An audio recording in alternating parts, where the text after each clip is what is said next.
حضرت ابو ہریرہ رضی اللہ تعالی عنہ بیان کرتے ہیں کہ ایک صحابی حضور نبی اکرم صلی اللہ علیہ وآلہ وسلم کی بارگاہ میں حاضر ہوا اور عرض کرنے لگا، یا رسول اللہ صلی اللہ علیہ وآلہ وسلم، میرے حسن سلوک کا سب سے زیادہ حقدار کون ہے؟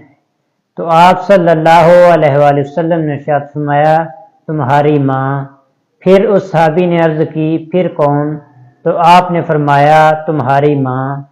پھر اس صحابی نے عرض کی، یا رسول اللہ پھر کون؟ تو آپ نے فرمایا، تمہاری ماں۔ پھر اس صحابی نے جب چوتھی مرتبہ عرض کی، یا رسول اللہ صلی اللہ علیہ وآلہ وسلم پھر کون؟ تو آپ صلی اللہ علیہ وآلہ وسلم نے ارشاد فرمایا، تمہارا باپ۔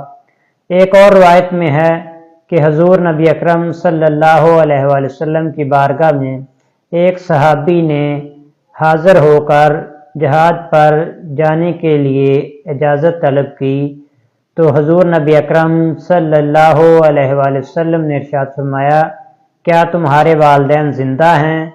تو صحابی نے عرض کی، جی ہاں یا رسول اللہ صلی اللہ علیہ وآلہ وسلم، میرے والدین زندہ ہیں۔ تو آقا کریم صلی اللہ علیہ وآلہ وسلم نے ارشاد فرمایا، جاؤ جا کر اپنے والدین کی خدمت کرو، یہی تمہارا جہاد ہے۔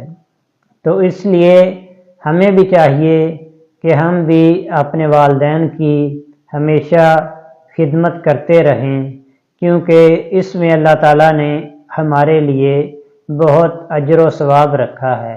اللہ تعالیٰ کی بارگاہ میں دعا ہے کہ وہ ہمیں اپنے والدین کی قدر کرنے کی توفیق عطا فرمائے۔